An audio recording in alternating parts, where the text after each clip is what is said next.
What's going on, y'all? Let's go ahead and cover the newest unit coming out, the Ice Warrior. I was just making a quick joke. I saw all the memes already, guys, about Taeyou.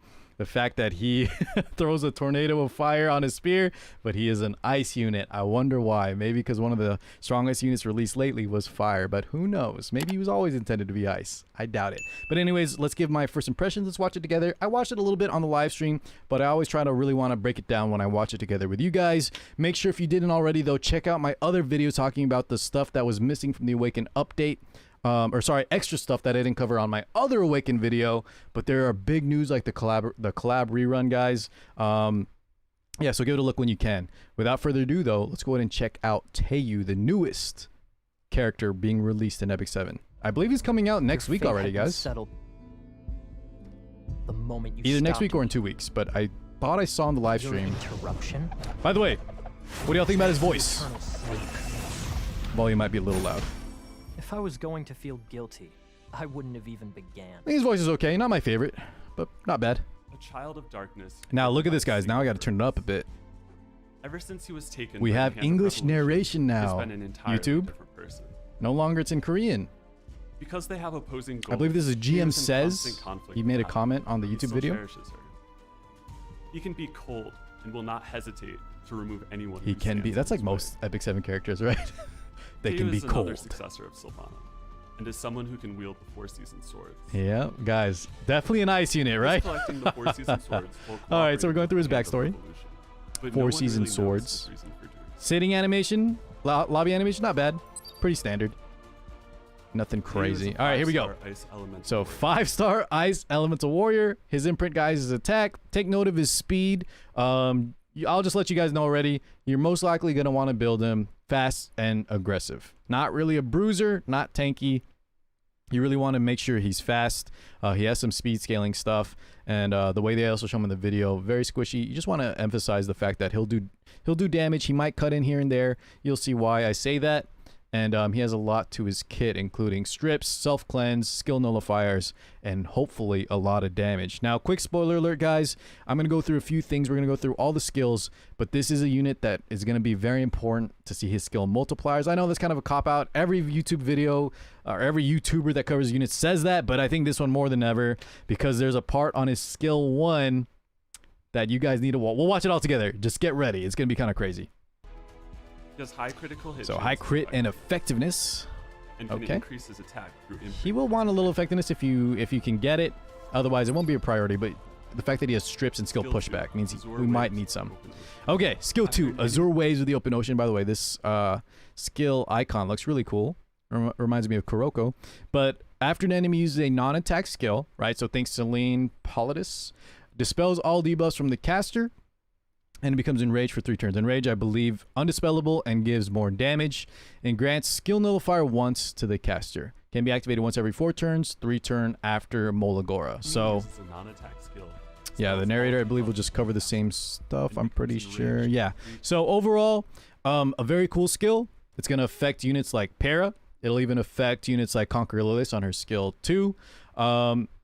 Amelia's right. Anyone that uses a non-attack skill, he's going to get Enraged, and he's going to want that. It's going to be synergistic with the rest of his kit, namely his skill 3 and the skill 1. Actually, I believe the skill 1 is as well.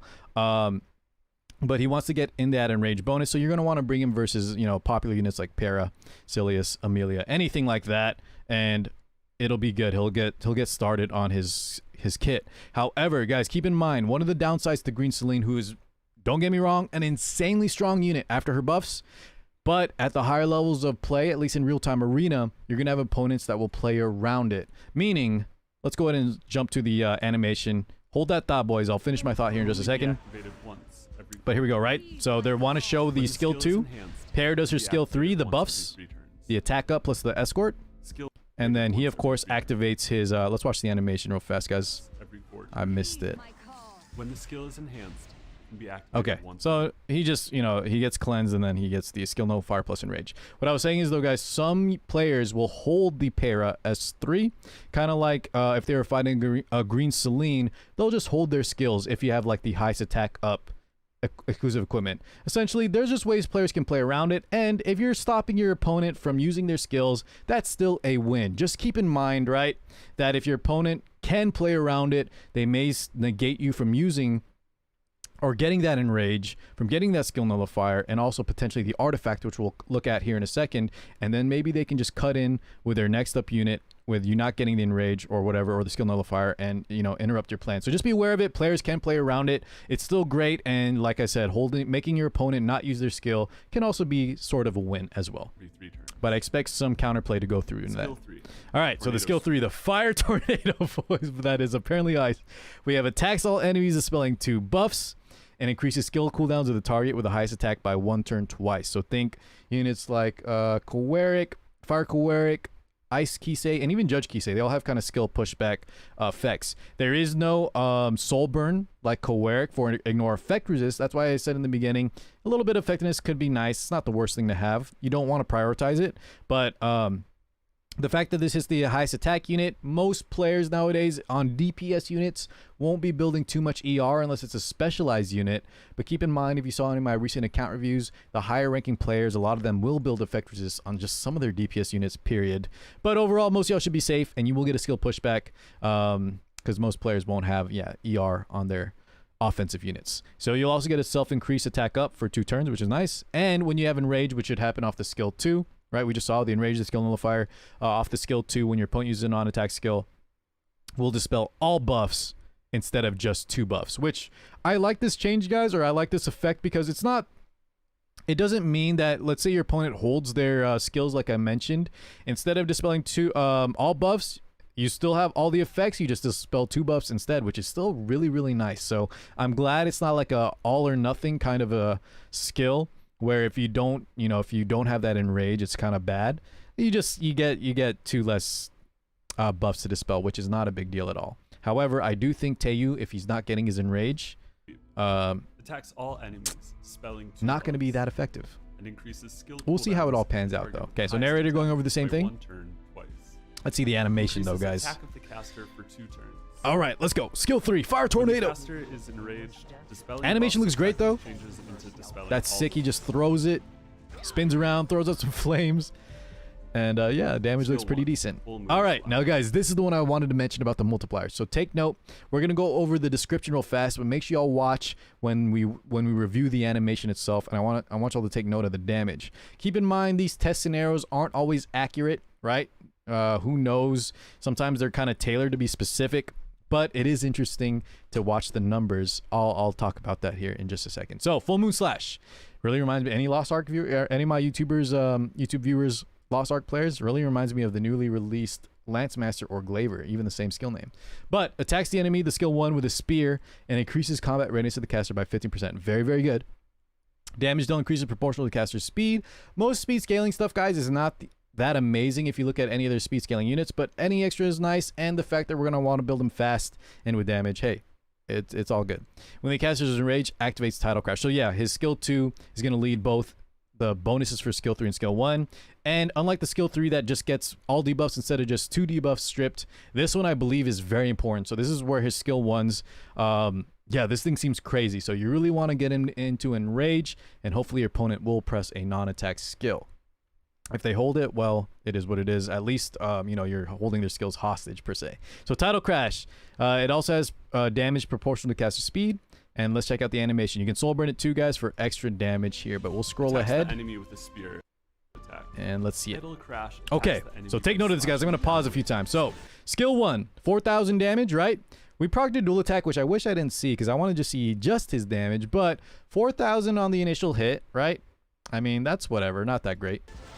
Damage dealt. Oh, excuse me. Hold on. I think they put that into 2 parts. Yeah, I should have known that. It's not just 4,000, boys. But just wait. We're not done yet. So 4,000, that actually becomes like 10,000. I think it's just a 2-parter, right? There's certain multi-hit skills, excuse me. So 4,000, it's 10,000 total on just his first initial skill 1 hit. May Chloe's going to bonk in for an extra 1,000 or so. So he did about 10K alone on the first part, and then he's going to lead into his extra attack, right? The title, is this the Full Moon Slash? Tidal Crash. Look at this, guys. Or excuse me, Tidal Crash. Tidal Crash. Can only be activated once per turn. 13K on top of the initial 10K, guys. Now, it can only be cast once per turn, but you can't dual attack it, you can't extra attack it, or sorry, counter attack it, but that's fine. This is not a unit that you're really going to want to be building like Bruisery with counter set or anything like that. And he can only do it once per turn, but who cares? Look at that damage. That's all you need is once per turn. Now remember, this was without mitigation, no Fallen Cecilia, no Aureus. However, like on Peira, I think he stripped. He strips off all of the escort. Now it is... Oh wait, no, sorry guys. He's not fire and ice. He is ice and ice. So yeah, you have a good chance of stripping this Peira. Stripping all the buffs. So definitely made to be a Peira counter. Can also counter some other units like Conqueror Lilius. Amelia, like I mentioned. Looks good. And the damage, crazy. When 10 soul is consumed, increases full moon slash damage. Okay. Now let's jump to the artifact, boys, which is also very, very nice. Now there's a couple things I like. One, the art looks great. But that's par for the course. Smilegate has been killing it on the art animations. The fact that also, the next thing I like is that it's not a whale type artifact, guys. What I mean by that is it's not an artifact like Rengar's Drink, like Summertime Iceria, like Guiding Light, where you really want to have multiple copies because the effect increases. All you're getting is more attack. At plus 15, it'll be 15% attack, and at max, we'll get 5% more passive attack, which isn't the biggest deal, but you also get some free stats here for leveling it, right? A lot of people don't take note of the stats you get bonus from the flat stats right there. Sorry, my cursor's actually hidden, guys. I just realized that. But the 200 attack and 400 health will get increased when you level it up. But it doesn't matter too much if you can only keep it at 15. Not a whale artifact. You always get the combat readiness pushed by 10%, which I think is super nice. It may not be that great in the beginning until people experiment. There's so many warriors out there, though. And even though the warrior artifacts are all very, very nice. Look at Bear's Tooth. Look at Draco Plate. I do think this will find a spot somewhere, especially for the players that want to use him in that role where he's going to cut in and, you know, hopefully interrupt your opponent's game plan. 10% combat readiness push can also be used on a lot of different warriors. It's a wallet warrior meta, guys. It's a warrior meta in Epic 7. Every unit is a warrior, so I expect this to find a place somewhere. Try to pick up one copy, but it's not limited, so it's not limited. It's not that powerful to get multiple copies, so just grab one, call it a day, and I believe that is about it, guys. So overall, let's go ahead and watch the outro real fast. He will give up everything to protect the one thing most precious to him. Great skill animations, great look. Players will be able to... My overall thoughts on how good he's going to be, guys, just first impression. Before we see the multipliers, if the damage looks good, I'm sure he'll have a spot somewhere. He's not... I don't think he'll be as busted as hwayoung, which is a good thing. And there's a lot of nuance that goes in these style of units, like I mentioned with holding skills, with the fact that his base speed is only 115 and he wants to be very fast. If you're going to be fighting pairas, right, guys, you're going to be fighting other units, sometimes cleave units, sometimes full aggressive units. And sorry, guys, I'm trying to find the speed here. Here it is, real fast. 115 speed is not the fastest, so not only will he need insane gear if you want to tussle with kind of those speedy units, players can play around it. Players might be fast. Units like Ida can still cut in that have self-CR push after... Right, it's the opposite. Taeyou will try to push up with his artifact. Peira, if she activates her non-attack skill, will push up Ida, for example, or on her skill 2 will push up other units as well. So overall, it's gonna the kit is definitely interesting. Could be very powerful, but it's really one of the units where we gotta wait to make a full call on it. Don't believe anyone that kind of gauges his power level yet, boys. This one more than ever, we really need to see him operate with full gear, full mola, or at least see the multipliers ahead of time. All right. Anyways, guys, Husbando lovers rejoice. I do think he'll be solid enough. Hopefully.